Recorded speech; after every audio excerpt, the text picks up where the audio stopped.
მოგესალმებით თქვენს მაყურებელს. პირველი, რაც შემდგარი ფაქტია, ჩვენ პრაქტიკულად არ გვაქვს სამართლებრივი სახელმწიფო, არ გვაქვს სამართლებრივი სახელმწიფო, რასაც გულისხმობს თავის თავში, ეს არ გვაქვს. ეს არის შემოთავაზებული ქართული ოცნების მიერ. ქართული ოცნების მიერ შემოთავაზებულია შეთქმულების თეორიებით მართული პროცესები, ესეც არის ფაქტი. და ასევე არის ფაქტი, რომ ქართული ოცნება უკვე ძალიან დიდი ხანია საერთოდ არ ინტერესდება ხალხის ინტერესებით და მთავარი ინტერესი ქართული ოცნების არის ძალაუფლების შენარჩუნება და ეს ძალაუფლების შენარჩუნება იმისთვის კი არ სჭირდებათ, რომ რაღაც ან განათლების რეფორმა, ან ჯანდაცვის რეფორმა ჩაატარონ, არამედ იმისთვის, რომ რაც მოიპარეს, ის შეინარჩუნონ და კიდევ უფრო მეტი მოიპარონ და კიდევ უფრო მეტად ყულიფონ ეს ქვეყანა. აი, ეს არის მთელი მათი ქმედებების მოტივაცია, საფუძველი. აქედან უნდა გამოვიდეთ. აი, ბოლოს კობახიძე ამბობდა, რომ ვიღაცამ გადაწყვიტა, რომ ფული მოეპარა, ვიღაცამ გადაწყვიტა, რომ ნარკოტიკი გაეყიდა და რომ ახლა ეს ასე აღარ იქნება და რომ კეთილსინდისიერება არის მთავარი კრიტერიუმი პროფესიონალისთან ერთად, რომელიც იქნება მისი საკადრო პოლიტიკის ღერძი. ნახეთ, აი, მე და თქვენ როგორც ჟურნალისტი, მე როგორც პოლიტიკოსი ვერიდებით, იმიტომ რომ პატივს ვცემთ ჩვენს პროფესიას, ვერიდებით, ვარაუდებით საუბარს. აი, სულ ვცდილობთ. რა თქმა უნდა, მაგრამ ვერიდებით. როდესაც ადამიანს აქვს პრეტენზია, რომ არის მთავრობის მეთაური, პრემიერ-მინისტრი, პრეტენზია აქვს და პრეტენზია აქვს ქვეყნის მმართველის თუ სახელმწიფოს მმართველის სტატუსი ჰქონდეს და ატაროს, ეს ადამიანი რომ ელაპარაკება, ვიღაცა ნარკოტიკებს აკეთებს, ვიღაცა კორუფციაში აჩარ, ვიღაცა ფულს აკეთებს, ეს არის არასერიოზული. არასერიოზული. თან არანაირი საქმე ადამიანი წერილში თუ ავთენტურია წერს რომ აბრალებენ არანაირი ეს ვთქვათ საქმე აღძრული ამა თუ იმ ვთქვათ კვალიფიკაციით არ გვინახავს. ზოგადად ეს ახასიათებს კობახიძეს ესე დაბრეხება პირდაპირ ვიტყვას აი რაღაც ეს დახეთქება ასეთი რაღაც აი გახარია ნარკოტიკები ვიღაცამ ნარკოტიკი გაასინჯა მე ის იყო რაღაცა გადატრიალებას აწყობდა გახარია შინაგან საქმეთა სამინისტროს და თავდაცვის ძალებს ვიღაცა მაღალჩინოსებთან ერთად მე რომ ამაზე შეიტანა ნათია მეზრუშულმა განცხადება პროკურატურაში მე თქვეს რომ არა ეს პოლიტიკური განცხადება იყო. ეს როდესაც ოპონენტებს ეხება და საკუთარ თავზე როცა ლაპარაკობს, ქვეყანაში არსებულ ვითარებაზე როცა ლაპარაკობს, ამბობს ვიღაცა თურმე კორუფციაშია, ვიღაცა თურმე ნარკოტიკებში, ეს არის არასერიოზულობა მისი მხრიდან და ეს კიდევ ერთხელ ადასტურებს იმას, რომ წარმოდგენა არ აქვს, სად არის, რატომ არის და რას უნდა აკეთებდეს და რას უნდა ემსახურებოდეს. ნარკოტიკებზე რო არის ლაპარაკი და ნარკომანიაზე და გავრცელებაზე და თითქოს ახლა დღეს გაახსენდათ არჩევნების წინ და თან ისიც გადაწყვიტეს რომ ყველანი ციხეში. აი ის თითქოს რასაც ვებრძოდით ამ პოზიციით წავიდნენ. ამ ასეთი პოლიტიკით არასოდეს არც ერთ ქვეყანაში არავის ნარკომანია არ დაუმარცხებია. რაც შეეხება კორუფციას, მარტო ჩვენ პარტიას, იგივე ნათია მეზრუშულს, რამდენი განცხადება კონკრეტულ კორუფციულ საქმეებთან დაკავშირებით. კონკრეტულ კორუფციულ საქმეებთან დაკავშირებით არც ერთის გამოძიება არ არის დაწყებული. მე პირადად მაქვს შეტანილი პროკურატურაში, ცოტა ხნის წინ შევიტანე წყალი რო არა აქვს ადამიანებს რეგიონებში, წყალი არ აქვს, 300 მილიონია დახარჯული ამ ყველაფერზე, წყალგაყვანილობაზე და წყალი არ აქვს, სასმელი წყალი. რა გააკეთა პროკურატურამ პოლიციას გაუგზავნა საქმის რაღაც შეისწავლეთ საქმეო. არავის არ აინტერესებს რეალურად ქართულ ოცნებაში ან ნარკოტიკებთან ბრძოლა და არ აინტერესებს არავის არც კორუფციასთან ბრძოლა. ეს არის მაშინ რა ტიპის გადაადგილებებს რა ნიშნით ვადევნებთ თვალყურს. ნახეთ, ახლა რა არის ყველაზე საინტერესო. ივანიშვილმა თავისი რაღაცა კომფორტი მოიწყო, რაღაცა ჯგუფს დაეყნო, რატო უნდა ეკონტაქტოს მრავალს, მოდი ეს ერთი ჯგუფი ეყოლება, მოდი ახლა ამათზე გავაკეთებ აქცენტს და ესენი ყურმოჭრილი მონები ვყავს და მოკლედ ამათი მეშვეობით.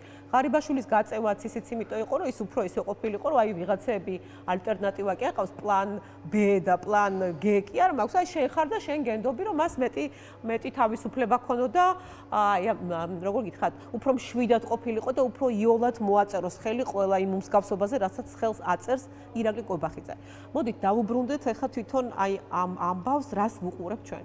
ქართული ოცნებისთვის იმ ფორმით რაც არის, პრობლემა არის რეალურად ადგილობრივი არჩევნები. ნახეთ, ადგილობრივი არჩევნები რომ არ ყოფილიყო, ასე გააგრძელებდნენ, რა თქმა უნდა, დისკომფორტში, მაგრამ ასე გააგრძელებდნენ ცხოვრებას. რატომ არის პრობლემა ადგილობრივი არჩევნები? ბევრი მათგანისგან ესე მომისმენია, რომ რაღაცა თქვენ იარეთ რაღაცა პროტესტზე, იარეთ რუსთაველზე და სასამართლოებში და ჩვენ გავაგრძელებთ ჩვენ ცხოვრებას და გავაგრძელებთ ფულის მოპარვას. ეს პოზიცია მათი როგორც ცხოვრობთ, ისე გავაგრძელებთ. ანუ ხალხისთვის ანგარიშის გაწევის პერიოდი გინდა არ გინდა აი ეს პერიოდი უდგებათ? ეს ადგილობრივი არჩევნები არ არის არც ბიძინევანიშვილის ნება, არც ყაველაშვილის და არც კიდე ვინმეს, არ ვიცი ვინც არის. რა თქმა უნდა, ამაში გეთანხმებით, კონსტიტუციური ჩანაწერია, ის მოვა არ ბიძინევანიშვილს უნდა თუ არ უნდა და საერთოდ რომ არ დაბადებულიყო, მოვიდოდა არჩევნები. შეიძლება ურჩევნია თვითონ იყოს კონსტიტუცია ღმერთიც და რა ვიცი, ყველაფრის გარანტი ამ ქვეყანაში, მაგრამ ანუ 2 წელიწადში ერთხელ დანიშნოს ან 6 წელიწადში, მაგრამ ასე არ არის. მოდის ეს არჩევნები. ამ არჩევნებისთვის მათ სჭირდებათ ფული, ნაღდი ფული სჭირდებათ. აი ფული, რომელიც უნდა დაარიგო, რომელსაც არიგებდნენ.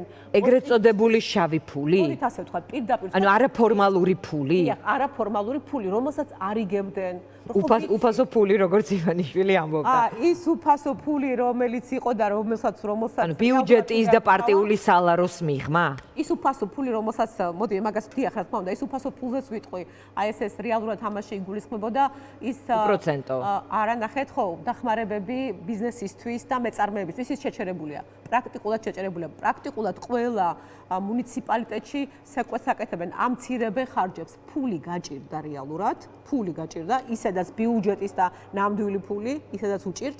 იმიტომ არის ახლა აი რა ვიცი, გაცხოველებულ ბრძოლაზე თუ არ ვიცი, ნადირობაზე გადასული საგადასახადო, მაგრამ ყველაზე მთავარი არის მათ სჭირდებათ ეს შავი უკონტროლო ფული, ქეში ფული, ნაღდი ფული სჭირდებათ.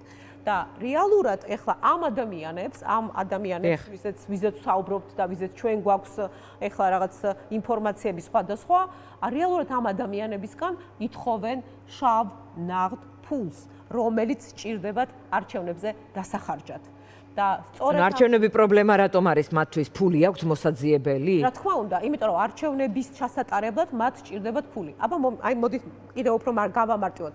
რა უნდა შემომთავაზოს, მე დაუშვათ ვარ მოქალაქე, რა უნდა შემომთავაზოს ქართულმა ოცნებამ. აი ვფიქრობ, რომ აი რა არ მინდა ესენი, ვიღაცა არ მინდა და ველოდებ ვის და უყურებ ხელისუფლებას, კაი შეჩვეული ჭირია, მოდი აბა რა შემომთავაზებს ეს შეჩვეული ჭირი. აღმოჩნდა რომ ჭირი ყოველდღე იმატებს, იმიტომ რომ ჩემი ცხოვრება ყოველდღე უფრო ძვირდება. აღმოჩნდა რომ არაფერი ამ ქვეყანაში მე გარანტირებული არ მაქვს.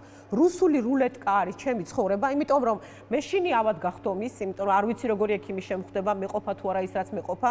არ ვიცი რა ვჭამ, რა ვსვამ, იმიტომ რომ ჩვენ ერთ დღეს შეიძლება აღმოჩნდეს რომ სკლინტიან რძეს გასმევენ. სკოლაში უშვებ ბავშვს და იქ არიცი გზაში ვინ დახვდება, იქ სკოლაში რა პრობლემა შეექმნება. აბსოლუტური დაუცველობის განცდა აქვთ ადამიანებს. საპირფარეშოში ვერ შედიან ბავშვები სკოლებში, ძალიან ბევრ სკოლაში.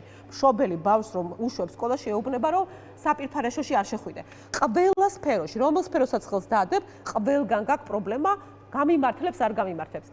ქართულმა ოცნებამ ერთადერთი რაც შესთავაზა საქართველოს მოქალაქეებს არის შიში ცხოვრება. მოდით გვეშინოდეს ნაცმოძრაობის მოbrunების. გვეშინოდეს რომ ვიღაცა ომს დაიწყებს. გეშინოდეს რომ სამსახურიდან გაგაგდებ. საერთოდ გეშინოდეს. კი ბატონო, დავუბრუნდეთ, რომ არჩევნები არ შედის, რაღაცნაირად მოვიდა ეს არჩევნები, თორემ რაღაცნა მათთვის კომფორტული მდგომარეობა არ იყო ახლა საარჩევნო კამპანიაში ყოფნა? აი, ნახეთ კიდევ ბევრჯერ, კი და მოდით ამ რიჟვაძეს თემაზეც დავამთავრებ, კარგად გამოჩნდა ბევრი მათგანისთვის, რომ ერთგულება არ არის არაფრის გარანტი. რიჟვაძე იყო ერთგული. უკიდურესად, აი ისეთებს ამბობდა, რასაც ხვები ვერ ამბობდნენ. კორუფციაზე თუ არის საუბარი, მსგავსი კორუფციის შესახებ ინფორმაციები უამრავი ვიცით, კორუფციის შესახებ მასზე, მის გარემოცვაზე, მაგრამ არა მარტო რიჟვაძეზე, შემიძლია დანარჩენებზე 7 წლის განმავლობაში ეს რაღაც ეტაპზე შეეძლოთ თუ ეს ამხელა ამბავი გამოეპარათ, ეს არის მათი პერსონალური გუნდის პასუხისმგებლობა. ახლა გამოჩნდა, რომ ის ერთგულება არ არის არაფრის გარანტი, ერთგულება, პატრონის ერთგულება არ არის არაფრის გარანტი. არჩევნებზე მივიდეთ, თორე ერთი წუთი გვაქვს დარჩენილიო, პროდიუსერი მეუნება. ნახეთ როგორი თემა არის. რატომ და რომ ადარებენ ხოლმე წინა არჩევნებზე, 24 წლის არჩევნებზე ბიძინა ივანიშვილი არ იყო დასანქცირებული შტატების მიერ რუსეთის სპეცსამსახურებთან თანამშრომლობის გამო.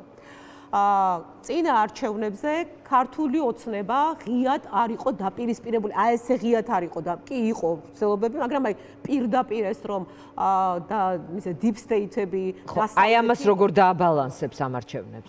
ხო და მაგიტო გეუბნებით, მას არ აწყობს არჩევნებზე ჩვენი მონაწილეობა, მაგრამ ჩვენ რომ არ მივიღოთ მარტო დარჩეს უპრობლემოდ საკუთარი საარჩევნო მიზნების რაღაც რა თქმა უნდა, ინაღობა არ ქონდეს. რა თქმა უნდა, მაგრამ მიუხედავად სულ მარტოც რომ დარჩეს, მაინც სჭირდება ფულის დახარჯვა არჩევნებზე. და თუ მას წინააღმდეგობა ექნება ჩვენი სახით, ლელოს სახით, მოუწევს მეტი ფულის დახარჯვა. და აი ამ მეტი ფულის ქეში შავი ფულის მოძიების პროცესს უყურებთ ჩვენ. ანუ ბოიკოტი უფროა მის ინტერესში, პარტიების ბოიკოტში ყოფნა? იმიტომ რომ რამდენიმე თავის ატელიც გაიყვანს და იტყვის ამას. ამას არანაირად და როცა მეუბნებია რომ ჩვენ თუ შევალთ არჩევნებში სანქციებს მოუხსნის ვინმე ან შეარბილებს პირიქით, ერთადერთი შემთხვევა შეიძლება რამე შეამსუბუქოს თუ არჩევნებს ჩაატარებს, თუ გამოუშვებს ყველა პატიმარს, თუ ვიღაცას მაინც დასჯის, ვინც პირდაპირ იყო მონაწილე ძალადობის ორგანიზებაში და განხორციელებაში. და იმ შემთხვევაში თუ ჩაატარებს არჩევნებს შედარებით ნორმალურ გარემოში, შეიძლება მაშინ გაუჩნდეს რაღაც შანსი, რომ მათ ვინმე დაელაპარაკოს, მაგრამ სანქციები, რომელიც არსებობს, კი ბატონო, სტოპ, მადლობა. საფუძველი რუსეთის სპეცსამსახურებთან თანამშრომლობა აქვს, იმას არაფერი ემუქრება. კი ბატონო, ძალიან დიდი მადლობა, სოფო ხორგვანი პასუხობდა ჩვენ კითხვებს. რეკლამის შემდეგ ელჩი დანიგანის ინტერვიუს